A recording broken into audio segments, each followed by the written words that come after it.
Central Empowered Committee appointed by Supreme Court of India. Central Empowered Committee interim report लो स्पष्टंगा చెప్తున్నది. मोदी साहब मैं आपको अंग्रेजी में सुनाना चाहता हूं. सेंट्रल एम्पावर्ड कमिटी जो कि सुप्रीम कोर्ट से अपॉइंट किया गया, उन्होंने साफ साफ कहा कि in view of the seriousness of the violations and potential financial impropriety an independent investigation by any specialised agency may be ordered. This is the report, this is the recommendation of interim recommendation of the committee. Now I am demanding BJP, I am demanding Prime Minister Modi, अगर आप तहे दिल से ये चाहते हो कि यहाँ के जो कांग्रेस हुकूमत ने जो गलत काम किया हैदराबाद सेंट्रल यूनिवर्सिटी में, इसका अगर सच बाहर लाना है, इसमें अगर जो दोषी है उनको अगर शिक्षा देना है, या ये आपका अगर एजेंडा है, आपका अगर इच्छा है, मैं पूछना चाहता हूं आपसे, हमारी पार्टी की तरफ से, सेंट्रल एम्पावर्ड कमिटी कहने के बाद साफ साफ कि यहां पे फाइनेंशियल इम्प्रोप्राइटी है, वायोलेशंस हुए हैं, आप क्यों खामोश हो? भारत सरकार क्यों नहीं आगे आती है? भारत सरकार क्यों नहीं आगे आके कोई कार्रवाई शुरू करती है? हमने तो चिट्ठी लिख दी, पूरे डिटेल्स के साथ साथ हर किसी को हमने चिट्ठी लिखी.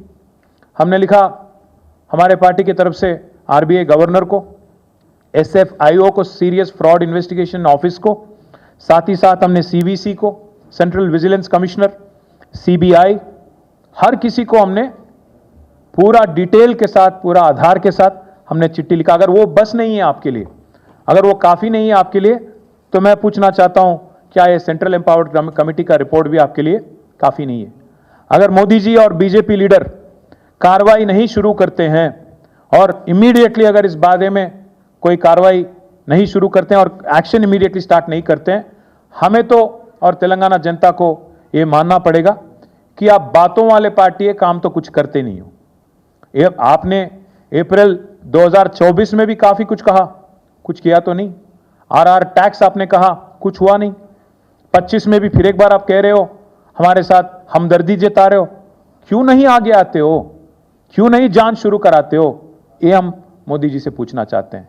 మోదీ గారిని మేము అడిగేది ఒకటే, 2024 2025 ఏప్రిల్లో అప్పుడు ఒకసారి ఆర్ఆర్ ట్యాక్స్ అని, ఇప్పుడు ఒకసారి హెచ్సియులో ఏదో జరిగిపోయిందని చెప్పి ఆవేదన వ్యక్తం చేయడం కాదు, లిప్ సింపతి కాదు మేము కోరుకునేది.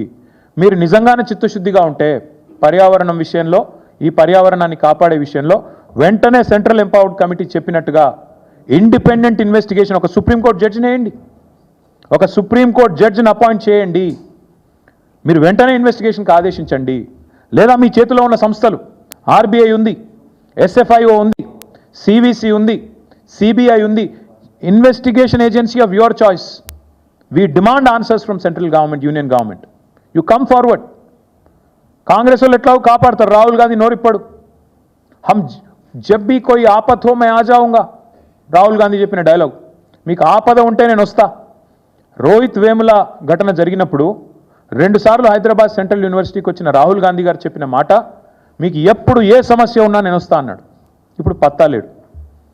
అందుకే నేను అంటున్నా, కాంగ్రెస్ వాళ్ళు ఎట్లాగూ నోరు మెదపరు, వాళ్ళకు ఢిల్లీకి బ్యాగులు పోతున్నాయి, మూటలు పోతున్నాయి, వాళ్ళు నోరు తెరవరు. మీరెందుకు తెరుస్తలేరు? బీజేపీకి ఏం అడ్డం వస్తున్నది? ఇంత స్పష్టంగా సెంట్రల్ ఎంపవర్డ్ కమిటీ చెప్పిన తర్వాత వేలాది వృక్షాలు